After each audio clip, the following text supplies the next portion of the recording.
Well, our tour is going to be on Sunday afternoon from starting at 2 o'clock on June the 9th. We also want to stress that we are opening the mausoleum on that tour, and that is very rarely done, if ever. We are going to look around at the cemetery, especially where there are clusters of people who should be noted. We are going to focus on some very nice monuments, a variety of different monuments. We're also going to cover a brief history of the cemetery, why it's here, and point out some interesting little symbols that you'll find along the way that those symbols are actually clues to about that person's life.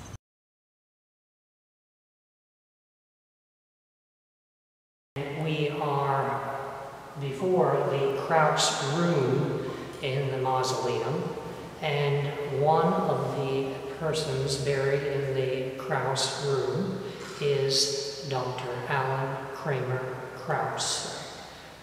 Dr. Kraus was known as an expert in the field of tuberculosis. He was a brilliant individual. He wrote extensively. He lived in various places where a cure for tuberculosis was being explored. He was encouraged in the field of tuberculosis because he himself was inflicted with the disease.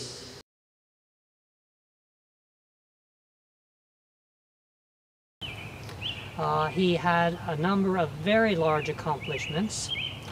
He's the only person buried in Mount Lebanon Cemetery who was Lieutenant Governor of Pennsylvania. All right. Previously to that, he had served in the state Senate, and then he was Civil War-wise, and later Spanish-American War, he was a brigadier general. Of course, he's listed in Who's Who in America. His accomplishments ran far and wide.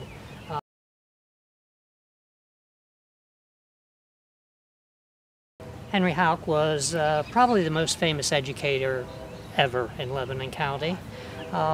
He was superintendent of public instruction eventually for the state, and then also had several other state appointments in the Department of Internal Affairs, for instance, and lived his life in Lebanon, had a rather large family, and his father, or his son, followed him at the Department of Internal Affairs. So it was a talented family. He was also known for his stories. He was a very folksy person, and you knew when Henry Houck came to visit a certain school, a good time would be had by all.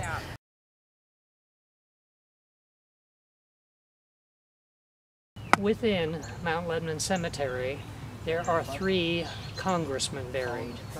This is one, and probably the more important of the 3. This is John W. Killinger, always referred to in the newspaper accounts of the Honorable John W. Killinger.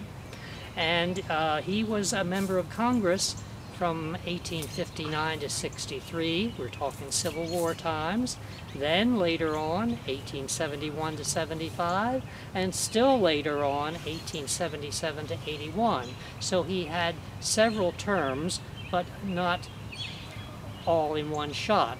They would ask him each time, do you want to serve again? And he would say no, and then later on they would say, oh please do, and then he'd agree again. The chapel was partly in memory of Bowman's War. As of May 2013, 24,400 interments. For Lebanon, it's a goodly number of people.